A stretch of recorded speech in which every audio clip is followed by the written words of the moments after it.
Bom, esse livro eu li através de um outro palestrante que foi na nossa casa e que comentou sobre esse livro, sobre vários livros de Ivone Pereira. E eu falei assim, então vou pegar para ler.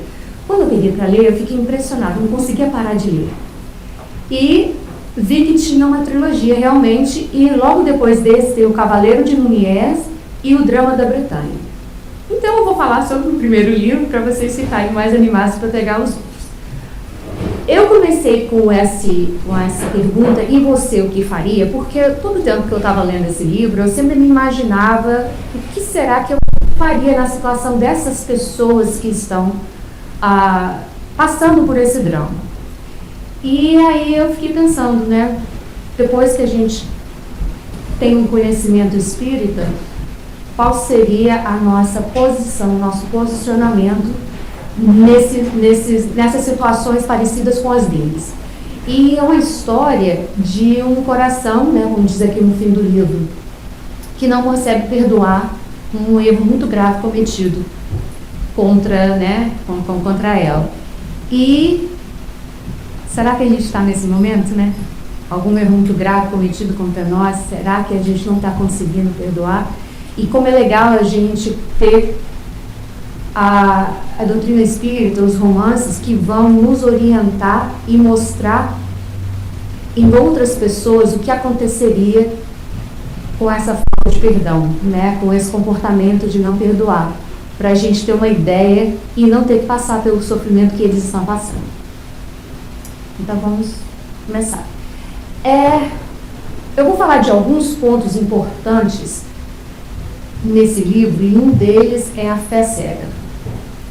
Como a fé cega pode danificar ou trazer sofrimento para nós. E aí eles dizem, a defesa da religião e da fé era a desculpa apresentada para o desumano extermínio esse que aconteceu durante o massacre da noite de São Bartolomeu, em 1572. Então, essa é a história. Em 1572, no reinado de Henrique II, ele já tinha morrido, casado com Catarina de Médici, aqueles que gostam de história vão saber.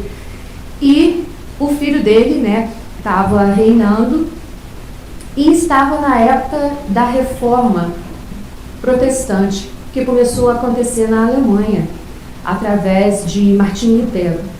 E algumas pessoas na França estavam aderindo a essa reforma, e esse massacre foi uma resposta da Igreja Católica e do reinado de Catarina de Médici também contra essas pessoas que estavam se afastando da religião católica e aderindo à reforma de Martim Lutero.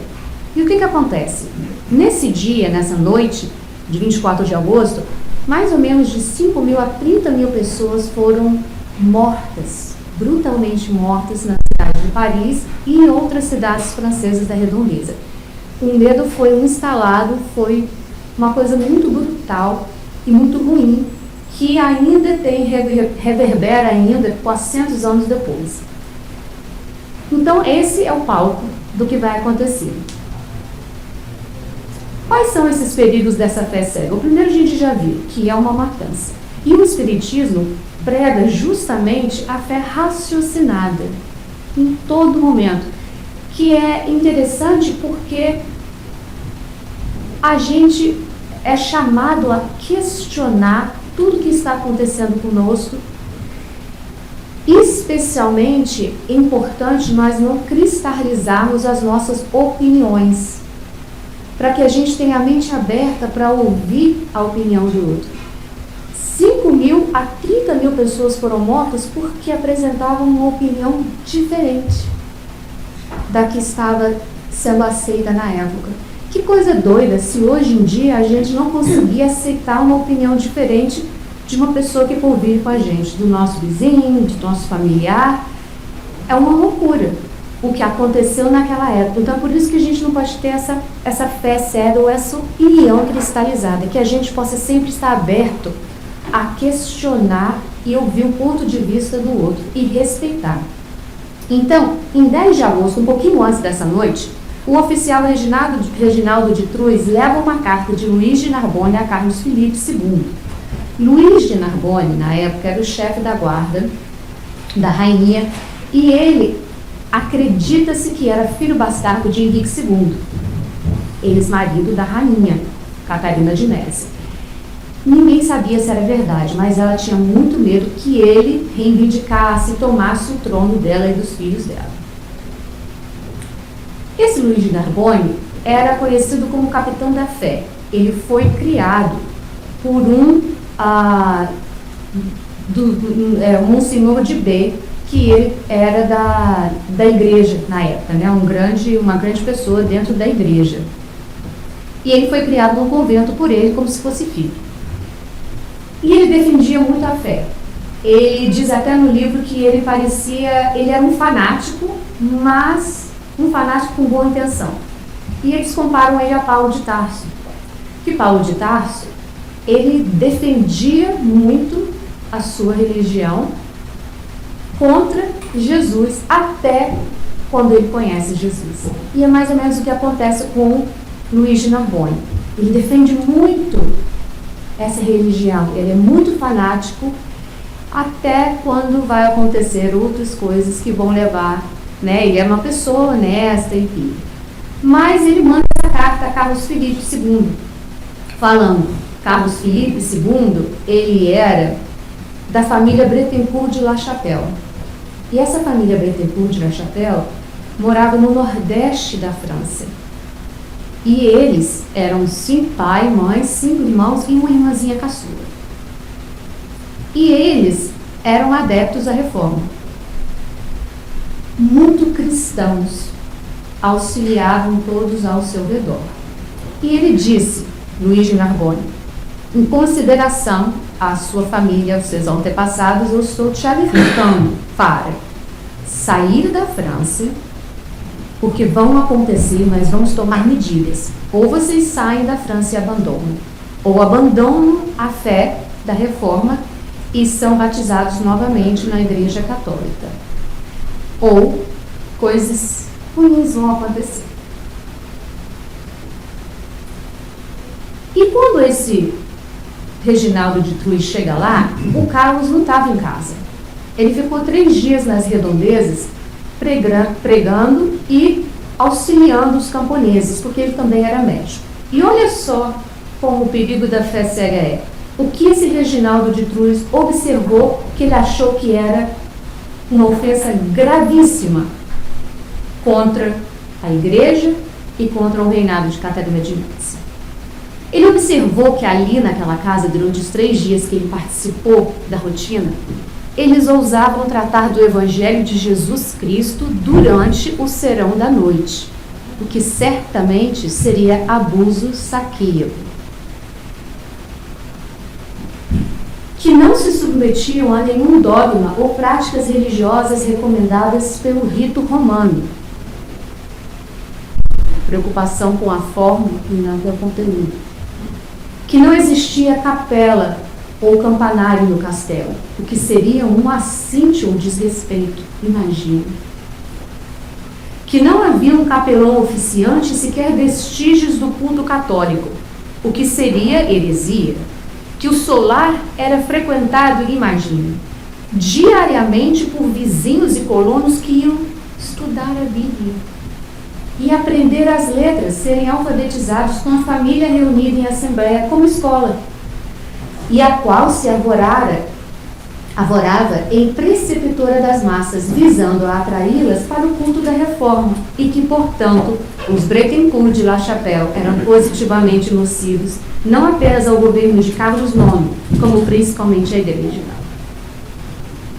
Não sei se vocês acham que tem alguma coisa errada com o que a família de La Chapelle fazia, mas com a fé cega, venda os nossos olhos, impede o nosso raciocínio lógico, alguém que só faz a caridade é transformado em nocivo. Só que aí acontece um detalhe. Quando Carlos volta e recebe essa carta, ele diz: obrigado por trazer a carta, mas não vamos sair daqui. Isso é um absurdo. E a família se reúne e fala: como assim? E agora? O que nós vamos fazer? A mãe de Carlos diz: a gente precisa ir embora para a Alemanha. E ele fala: mãe, não posso abandonar esses camponeses que dependem de mim para ensinar não só o evangelho, eles dependem espiritualmente, como também fisicamente. Eu sou um médico, eu preciso ajudar a curar eles. E como ele era uma pessoa tão evoluída, ele era o filho primogênito e é considerado como o segundo pai por todos os outros da família, todos resolveram ficar com ele e testemunhar o que quer que fosse acontecer.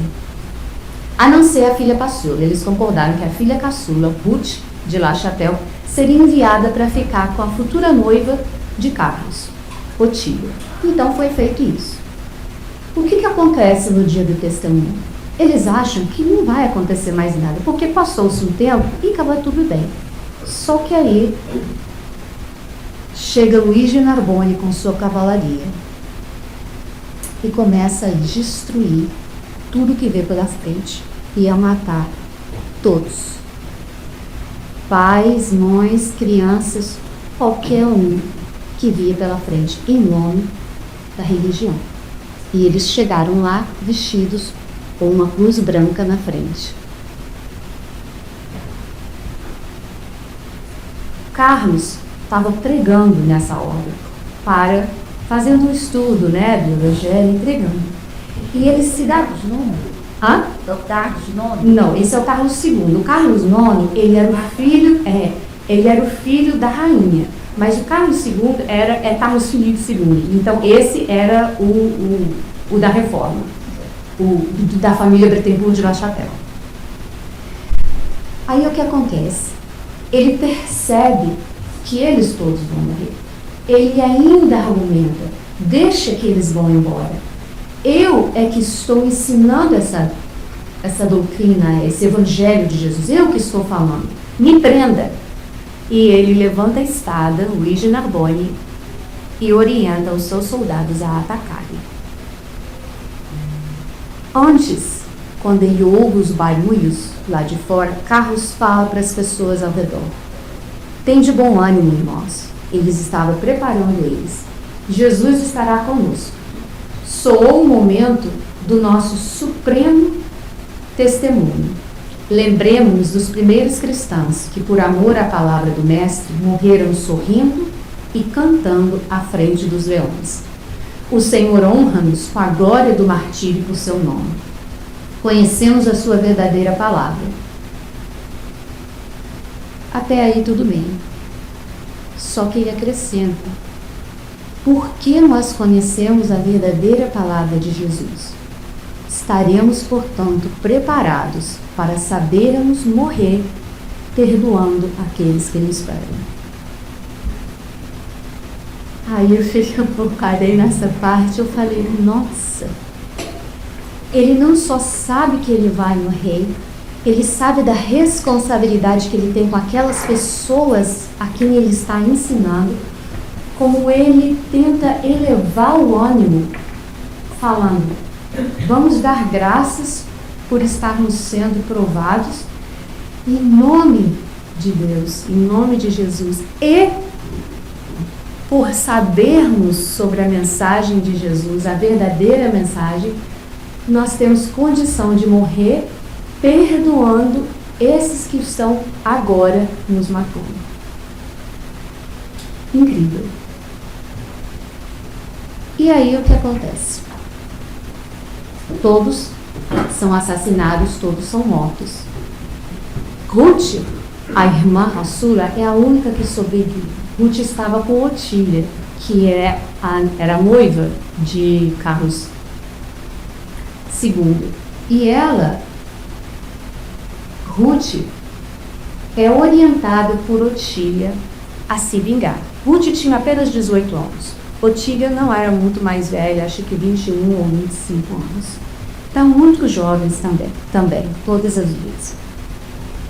Ruth, orientada por Otília a se vingar, Otília planeja um plano espetacular para a vingança, para se vingar de Luigi Narbonne, onde Ruth deveria enganá-lo, quem sabe casar com ele e destruí-lo na sua fé, desonrá-lo, mentir para todos ao seu redor e assumir a identidade de Otília. Otília sabia que estava muito debilitada, muito doente, que ia morrer. E ela diz: Cut, eles vão vir à sua caça, porque você ama Bretencourt de La Chapelle, e eles vão dizimar essa família que segue a reforma. Então você vai assumir o meu nome, vão me enterrar como se eu fosse você, e ninguém vai saber.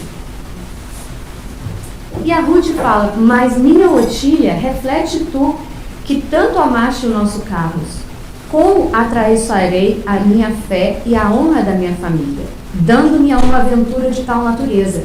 E como mentirei ao meu próximo se as escrituras ainda sobrar um vestígio, né, do que foi ensinado dentro da família sobre a religião, sobre as mensagens de Jesus?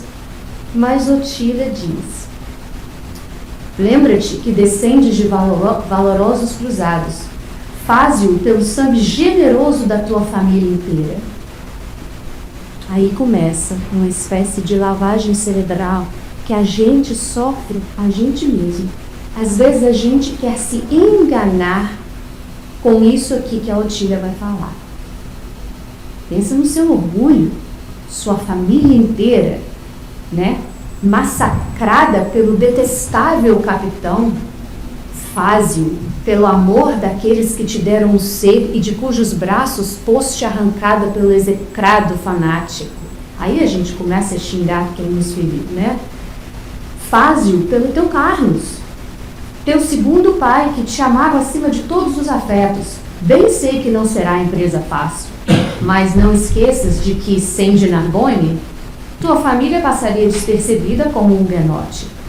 Se sucumbires na batalha, que te importará?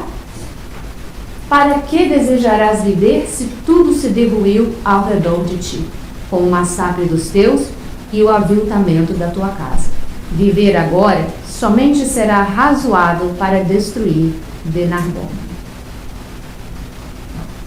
E às vezes a gente faz isso.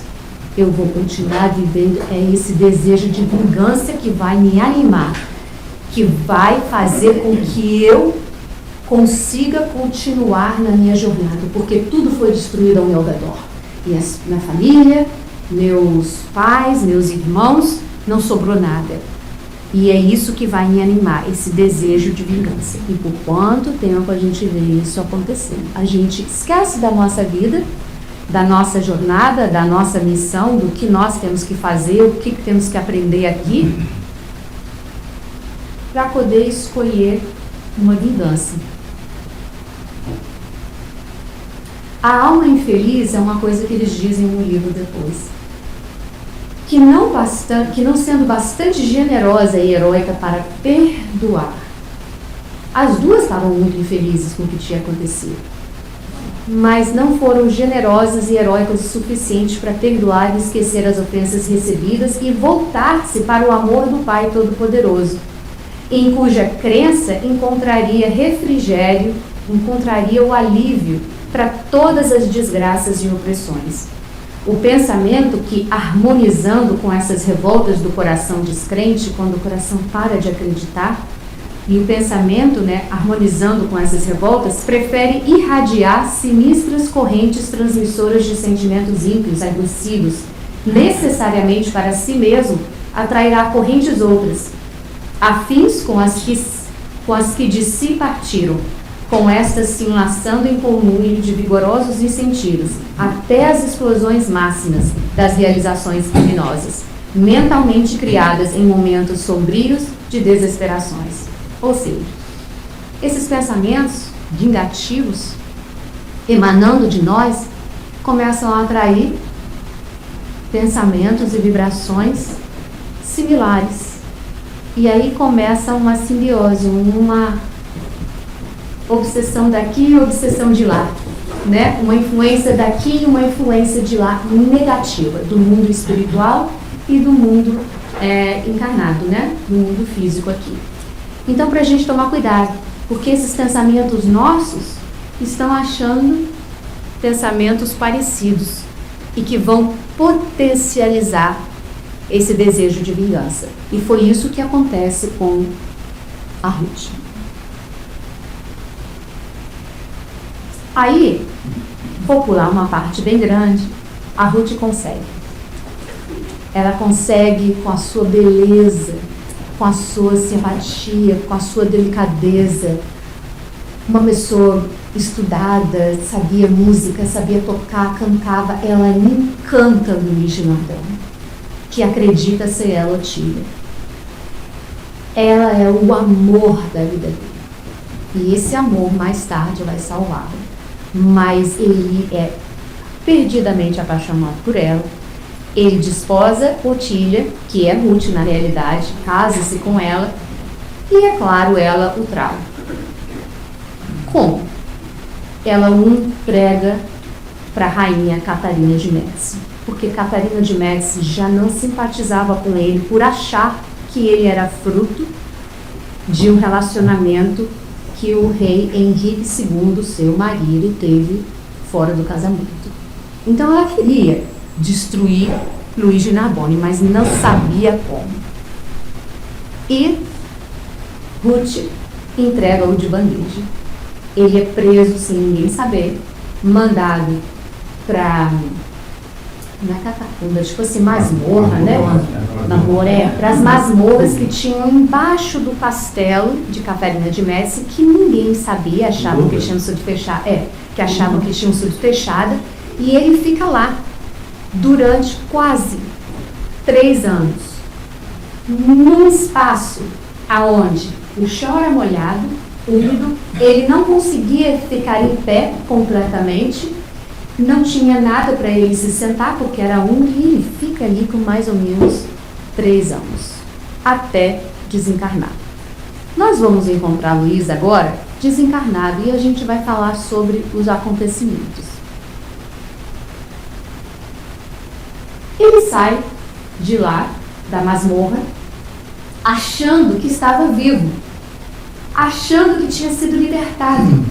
As portas se abrem e alguém diz: saiam, você está livre. E ele, meio desorientado, fala: eu consegui? Será que a rainha teve uma leve bondade, né? Um lampejo? O que está acontecendo? E ele falava com as pessoas não o ouviam. E ele começou a achar: é porque está muito escuro aqui, eles não devem nem estar me vendo. E ele via que as pessoas estavam tampando a parede da cela onde ele estava, fechando com cimento, né? Porque a rainha tinha ouvido dizer que ele faleceu, né? E ele sai dali, sai à procura, né, para onde ele vai, o que vai fazer, e ele passa mais ou menos quase uns 10 anos, não se dando conta de que estava morto. Não. E a Otília, a verdadeira Otília, que desenvolveu esse plano triste, ela começa a persegui-lo também. E ele fala: nossa, o que está acontecendo? Ele já sabia que a Ruth tinha enganado, que tinha fingido que era Otília. E ele começa a achar que está tendo alucinações. Passam-se uns 10 anos e ele começa a se penitenciar. Durante esse tempo, ele não consegue odiar a Ruth. O amor dele pela Ruth era tão grande que, mesmo ela tendo traindo ele, enganado, entregue ele para Catarina de Médici, ele não consegue odiá-la. Ele ainda ama Ruth e quer reencontrá-la. Ele busca, ele procura, até que um dia ele é atraído ao antigo castelo dos Bretencourt de La Châtel, no nordeste da França. Ele chega lá e ele já sabe que ele tinha destruído a família dela, e ele está se penitenciando e pedindo perdão. Que Deus me perdoe o hediondo crime. Eu estava louco. Meu Deus, o mundo enlouqueceu. Ruth, vou ver-te finalmente, bem amada. É aqui o recital. Porque ele ouvia a música sendo tocada dentro desse castelo. E ele lembrava que a Ruth tocava harpa, e ela tocou algumas vezes para ele, né? E ele achava que ia encontrá-la. Ele falou: é isso, ela voltou para a casa dos pais. Ela, né, desprotegida, abandonada, quem ia ser por ela nesse momento? ela deve ter feito isso, ela veio para a casa dos pais, e ele vai ao encontro. Só que olha o interessante, só uma parte, Luiz de Narbonne, ele estava indo desencarnado a caminho desse castelo, e a Otília também estava indo. A Otília viu, ela aparece, desaparece, ela também está desencarnada, né? Só que ela está numa situação bem pior que a dele, porque a revolta ainda anima, e a vingança ainda anima o ser dela. Ao passo que ele está tentando, esse amor que ele sente pela Ruth, né, faz ele repensar o mal que ele fez para a família dela. E ele mesmo começa a se penitenciar: por que eu fiz isso? Eu vou me ajoelhar aos pés dela, eu vou pedir perdão. Por que eu não parei e evitei esse desastre? Aí ele enxerga um nasce dela, coisa parecida. Mas é a Ruth, como se fosse a obra. Não, era a Otília verdadeira. Isso, a Otília a que matou. A Ruth está viva ainda, ele queria ver a Ruth. A Otília é a que estava morta, isso, a que criou o filho. Mas a Ruth não está aqui ainda, é só o Luiz de Narbonne vendo a Otília, e ele já sabe da história. Depois do desencarne, ele fica sabendo na prisão mesmo tudo que a Ruth fez, que enganou, que ela não era realmente a Otília, né?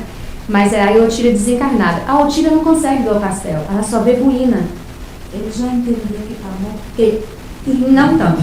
Ele tá no limbo. Ele acha assim que ele, né? Ele fala, será? Aí ele diz, tanto é que ele fala, não, Otília, o castelo tá lindo. Ele viu um castelo lindo, brilhoso, todo reconstruído. E ela não conseguia ver, achando que ele era louco, ela vai embora. E ele fala, né? Deve ser um espírito, um fantasma me obsediando, né? Um fantasma me importunando. E ele vai na direção do castelo. E ele fala isso. Aí o que acontece? Ele vai entrando pela porta, aí ele vê a família que ele matou. Ele vê os Mecklenburg de La Chapelle, todos eles, menos a Ruth, né? Ele vê a mãe, Carolina, ele vê o pai, ele vê Carlos, ele vê os irmãos de Carlos, ele vê as crianças, e ele fala, não estou entendendo, né? O que está acontecendo? Eu não tinha matado eles, certo?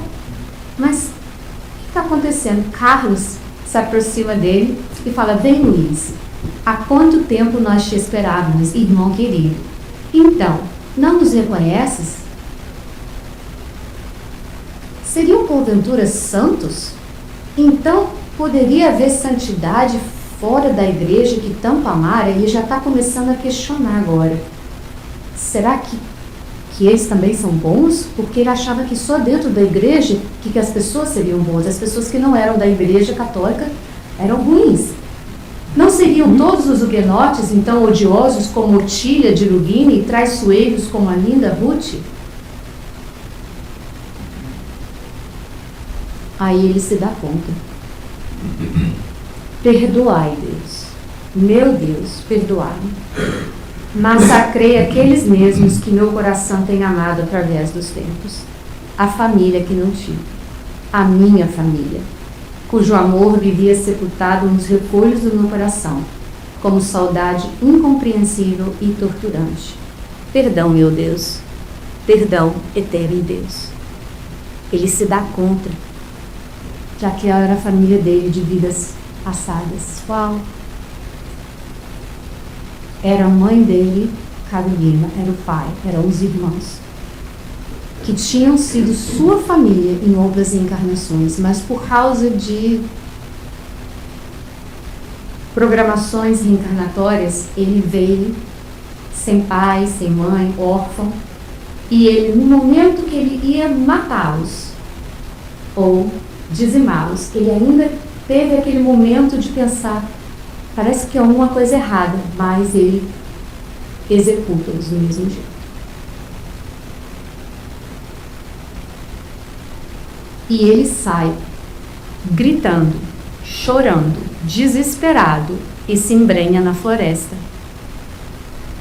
Compreender a intensidade de tais lágrimas derramadas pela dor incomensurável de um coração ferido por si próprio. Que o nosso coração, quando eu estava lendo isso, que o meu coração não possa ser ferido por eu mesmo. Me ajuda, meu Deus, a evitar que isso aconteça. E está numa situação que ele está, de saber que eu feri a minha própria, né, família, né? Aqueles que eram tão caros. E ele a vida inteira queria ter uma mãe, queria ter um pai, se sentia sozinho. Ferido por si próprio, será trabalho impossível a fragilidade da mente comprimida pelas barreiras carnais. É uma coisa que a gente não consegue nem imaginar, a sofrimento dele, a qual desconhece expressões com que traduzir a espécie de martírio moral de um espírito atormentado pelo remorso. A gente não imagina. Tanto que a doutrina espírita nos diz, muitos espíritos imploram pela reencarnação, porque a dor do remorso no mundo espiritual é tão grande que às vezes impede que a gente se desenvolva. Então, de novo, a bênção da reencarnação, para que a bênção do esquecimento, que a gente continue. Ele ouvia da floresta os doces cânticos, enamorado e atento, mas desencorajado de retornar a ouvi-los de mais perto. Desesperado, chorando convulsivamente o pranto inconsolado do pecador que serve Deus. Aí começa uma outra jornada para o... E tudo isso aconteceu por causa do fanatismo dele. Né? Aquele fanatismo religioso, aquela crença que só dentro da religião católica teria salvação, que só um caminho existia. Agora, como que a gente pode raciocinar que Deus, o Deus que nós conhecemos agora, acharia normal ou aceitável que nós matássemos em seu nome outras pessoas que pensam diferente de nós?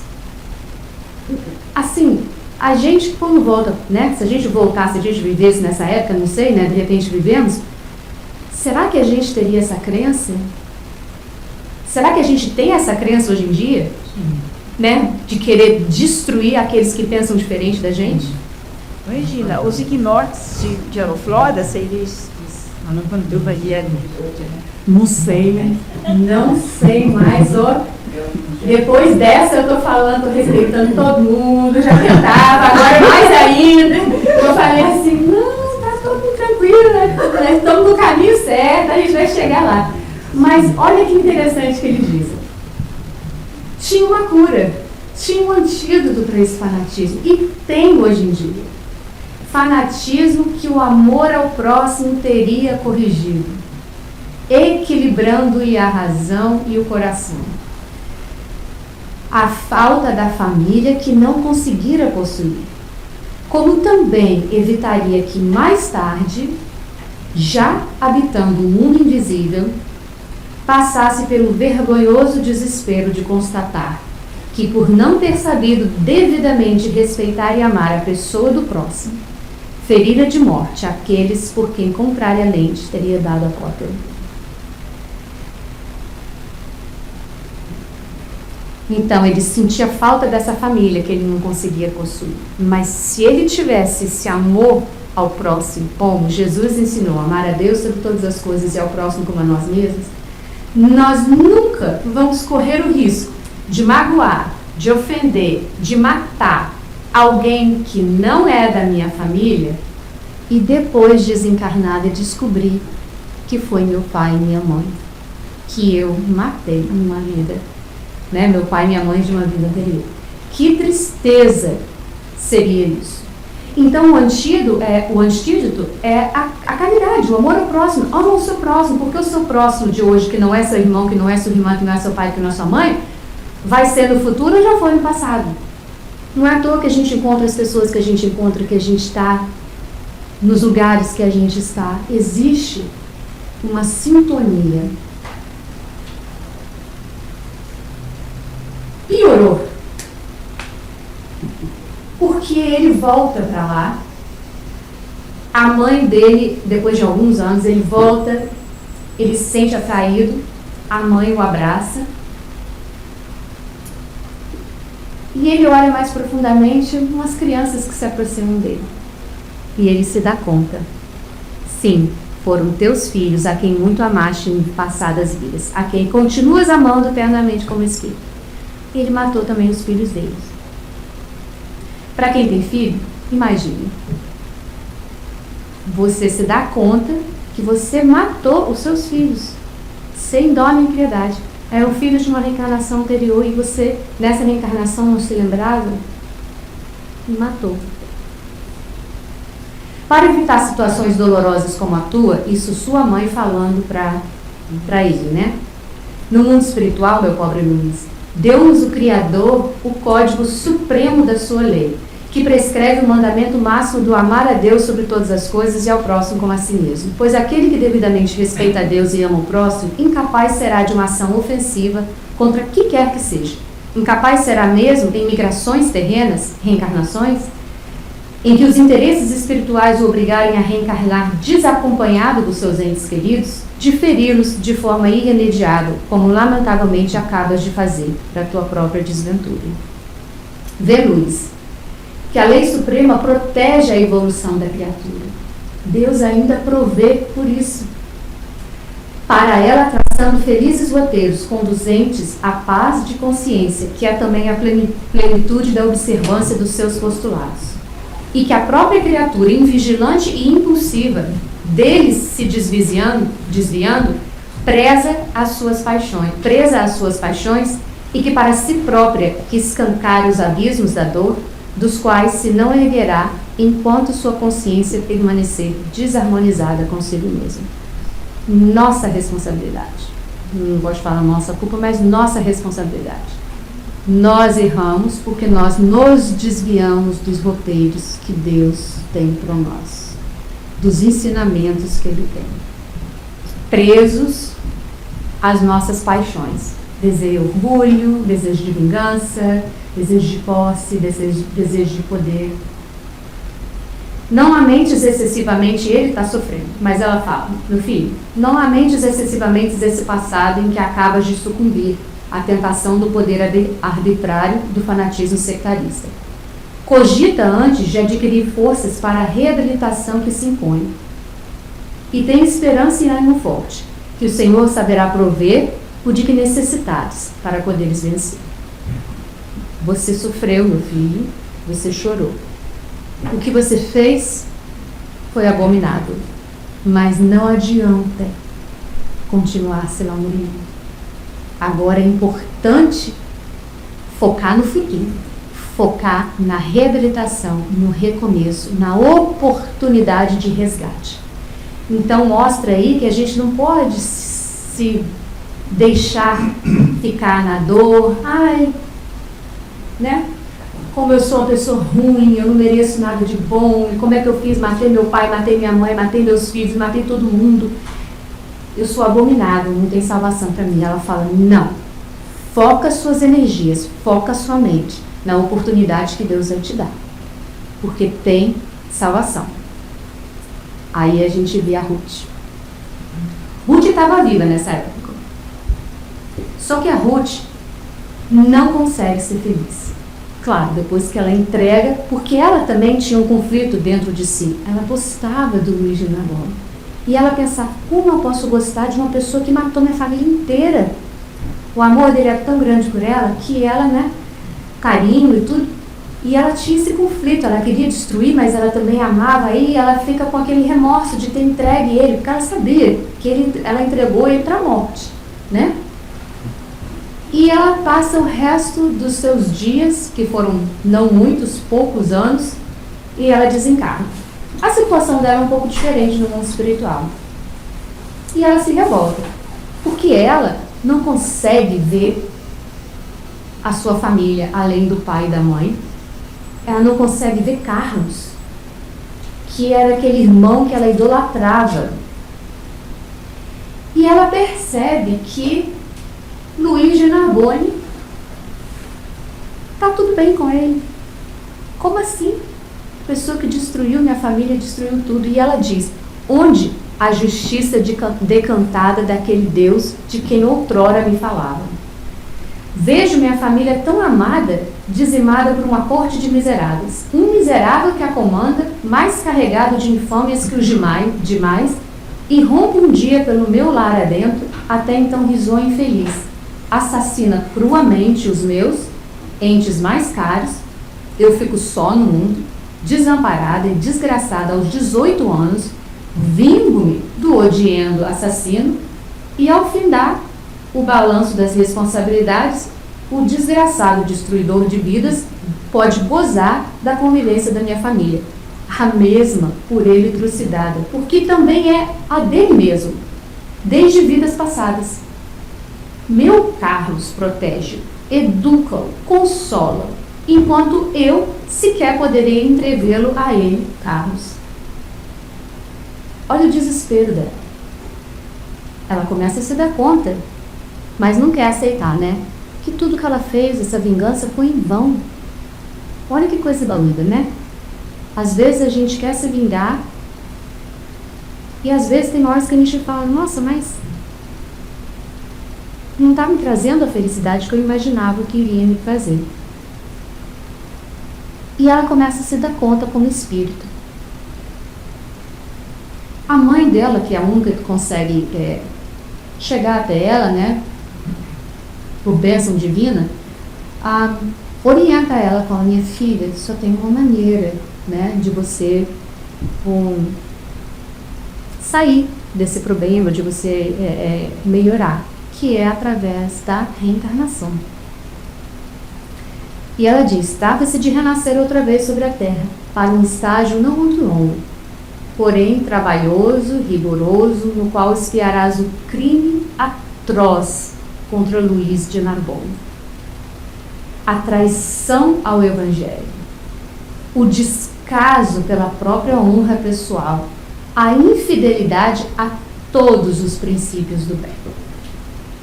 Imagina a sua mãe chegar para você e falar tudo isso que você fez de errado. Qual seria a nossa primeira reação? Mãe, peraí, não foi bem assim. Eu vou me defender. Não foi? Não. Aí a Ruth, tadinha, começa a se defender. Ruth prorrompeu em copioso pranto, exclamando por entre amargurosas convulsões.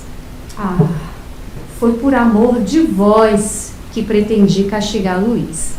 Aí somos nós, ainda com a mentalidade infantil de crianças imaturas, tentando justificar eles que não têm justificativo. E olha só o que vai acontecer com a Ruth quando ela tenta fazer isso. Foi por amor de vós, mamãe e família, que eu queria castigar Luís. A mãe diz, por amor de nós, minha filha, por amor a nosso Criador Todo-Poderoso, deverias ter-lhe perdoado e não castigado, pois que somente nosso Deus e Pai estará à altura de nos oferecer corrigindo. Vingando-te dele, castigando-o, foi a ti mesma quem mais feriste, visto que ficaste com a responsabilidade de infringir o supremo mandamento da lei eterna. E nem poderás alegar ignorância da lei, pois desde tua infância ouvias que teu nobre irmão nos ensinava a todos que o Evangelho do Senhor recomendava perdoar as ofensas, não até 7 vezes, mas até 70 vezes 7. Não tem desculpa para a vingança. E a gente quer justificar. E aí quando ela fala, e nem poderás alegar ignorância da lei, parece com a gente nem vai poder dizer que não sabe Deus. Porque tudo que a gente sabe sobre o mundo espiritual, sobre reencarnação, sobre vida após a morte, sobre a terceira revelação, sobre o espiritismo, tudo isso é muito mais do que ela sabia na época. A gente dá até um desconto, mas a gente sabe 5 vezes mais do que ela sabia. E é um alerta para nós. Mas a Ruth ainda fala, mamãe, eu sofria, eu me via desesperada e só. Aí a mãe fala, mas sabias que o convite supremo aos sofredores e desesperados é permanentemente lançado por Jesus, por meio das páginas do seu Evangelho. Vinde a mim, vós que sofreis, e eu vos aliviarei. Você estava desesperada e só, minha filha. Mas Jesus tinha um remédio. No seu evangelho, ele diz: vinde a mim, vós que sofreis, e vos aliviarei. Leia, estude as minhas mensagens, o que eu deixei, o meu legado. E ela foi, mas a porta mais larga da vingança foi mais convidativa e mais fácil do que ir para o perdão de Jesus, né?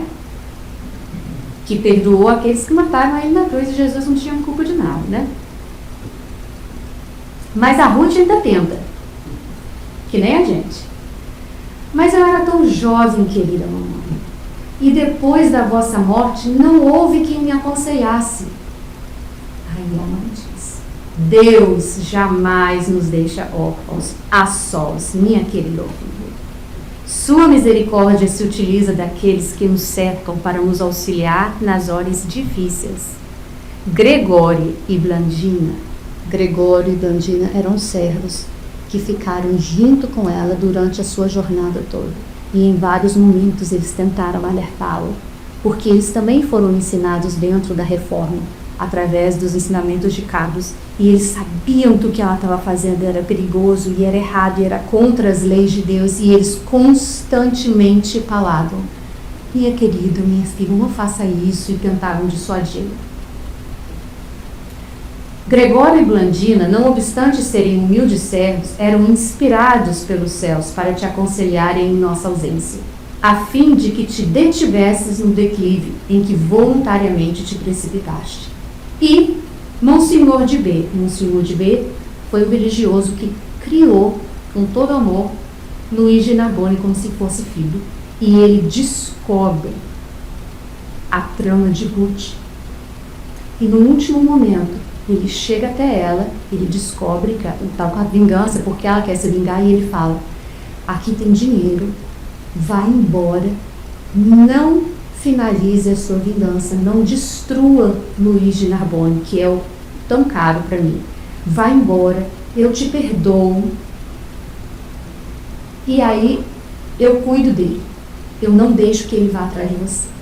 Ele deu uma última oportunidade para ela sair ilesa e não consumar a vingança, e ela não aceita. No momento supremo foi o eco de nossas vozes que te aconselhavam a partir antes de concluíres a traição. Quer dizer, Deus, os mentores, a divindade está constantemente tentando evitar que a gente erre, que a gente caia, e a gente não tem olhos para ver, né? A gente acha que está sozinho no mundo. Desorientei-me, minha mãe, Ruth ainda diz. Meu coração sofria a falta das verdadeiras afeições. Todos que me amavam haviam partido para o mundo das sombras. Deixáramos um compromisso matrimonial para ti, com um homem probo, um coração leal que sinceramente te queria. O próprio de Narbonne amava acima de tudo. Eles tinham deixado um casamento com um príncipe da Alemanha. Já estava arranjado, e é uma pessoa muito boa, que foi quem a ajudou a sair da França quando ela terminou a vingança dela, e que também gostava muito dela, e ela escolheu a vingança, mesmo tudo arranjado, que poderia ser uma escapatória para ela. E ela ainda continua querendo se eximir da culpa. Aí ela termina falando: o fantasma de Otília perseguia-me, e era verdade. A Otília, desencarnada, constantemente influenciava Ruth, induzindo-me ao crime, sem jamais me conceder tréguas, a fim de serenamente raciocinar. E aí somos nós. Ah, mas foi o obsessor que fez isso. Foi o obsessor que me soprou no ouvido para eu fazer. Aí a mãe diz: fantasma de Otília só te perseguia porque teus desejos, teus pensamentos e inclinações se afinavam com os dela. Os nossos pensamentos estão se afinando com quem está me obsediando? Será que eu também tenho uma parcelinha de responsabilidade nessa obsessão? as lições do Cristo, respeitadas e amadas, e a prece extraída do coração, libertar-te-iam facilmente do jugo obsessor da tua infeliz amiga. Ela tinha todas as oportunidades de escolher a porta estreita, de escolher o caminho certo. Vencida, reconhecendo-se irremediavelmente culpada, Ruth atirou-se nos braços de sua mãe e, chorando convulsivamente, bradou resoluta e corajosa: mandai, minha mãe, e obedecerei. Dizei o que será necessário fazer e me prontificarei. Que meu pai e meu Carlos perdoem os erros que pratiquei em desobediência às leis de Deus, que desejo acatar para o futuro. Então ela finalmente compreende, não tem como argumentar. A responsabilidade foi minha. Como é, e como quando a gente desencarnar, a gente vai ver. Não é culpa do outro. A responsabilidade é nossa. E é importante a gente crescer e amadurecer e ver que nós temos a opção de escolher diferente, de fazer diferente. Aí Carlos manda uma carta com ela. No mundo espiritual ele não pode chegar até ela, mas ele manda uma carta, o irmão, né, mais velho, que é uma carta interessante para nós. Por isso que eu coloquei ela aqui. Então ele diz para ela, em uma orientação para essa reencarnação, para preparar para essa reencarnação: sofre, chora, trabalha, luta, serve, obedece, ama e renuncia. Mas reergue dos escombros das tuas desilusões a fé que deixaste se aniquilasse em tua alma. Reergue a esperança que não soubeste conservar para reanimar o seu coração nas horas de angústia. E cultiva o amor pelo teu próximo, que tanto como aqueles a quem mais amas, é merecedor de toda a tua solicitude e complacência. Todos são merecedores da sua solicitude e complacência, não só os mais próximos. Porque assim sendo, tal exílio aqui na terra será breve, passageiro e compensador. E será também um recurso que te facultará por voltares para os braços daqueles que te amam. Como nós estamos aqui buscando justamente isso, reparar para que a gente possa voltar para os braços daqueles que nós amamos, né? Nós estamos nessa jornada aqui. Então que a gente sofra, chore, trabalhe, lute, sirva, obedeça, ame e renuncie. Por quê? A fila da reencarnação. Não é brinquedo não, gente. Ali tá, aguarde os próximos 40 anos. Aí a gente chega lá no céu e errei. Deus, deixa eu reencarnar de novo. Vai demorar. Você espera. E a gente viu na brincadeira, mas Luigi Narbonne, o sofrimento de um coração que sente remorso. Né? Que tristeza é a dor do remorso e de não ter a oportunidade de voltar, porque a fila está muito grande. Não vai adiantar querer subir aqui que nem esse aqui que está querendo furar a nuvenzinha, não. Vai furar a fila, vai ser mandado lá para o final da fila. E aí a gente diz, meu Deus do céu, mas é tanta responsabilidade, é tanta culpa, é tanta coisa que a gente pode ter feito, né, de errado, e às vezes a gente se sente tão pequenininho, né, tão encolhido, tão desesperado. E aí vem o Chico Xavier, né, para falar, calma, tudo tem seu tempo, tudo tem sua hora. Por quê? Porque eu sei o que eu devo ser e ainda não sou. Para a gente se tranquilizar, nós estamos no caminho certo. Nós erramos, nós acertamos. Não desanimemos, né? Não desanimemos nessa jornada. Sei o que eu devo ser e ainda não sou, mas rendo graças a Deus por estar trabalhando, embora lentamente, 2025 estamos aqui ainda, embora lentamente, por dentro de mim, próprio para chegar um dia a ser o que eu devo ser. Então o consolo está em todos os lugares para a gente. E a gente é abençoado de ter a doutrina espírita, de ter um Chico Xavier, de ter vários tantos outros que escrevem esses romances, essas mensagens, nos falando do que acontece aqui e lá, para que a gente não esteja cego, para que a gente não cometa os mesmos erros. E agora a gente pergunta, depois de tudo que a gente sabe, de tudo que a gente viu, e nós? O que nós faríamos se estivéssemos nessa situação? O que nós estamos fazendo hoje nas situações que são desafiadoras na nossa vida? Que nos pedem perdão, que nos pedem amor, que nos pedem caridade. Como que nós estamos nos comportando nessas situações do nosso dia a dia? E saber que a gente sempre tem para onde correr. Desistir não é uma opção, porque primeiro reencarnar já foi muito difícil, é que a gente não lembra. Reencarnar já foi muito complicado.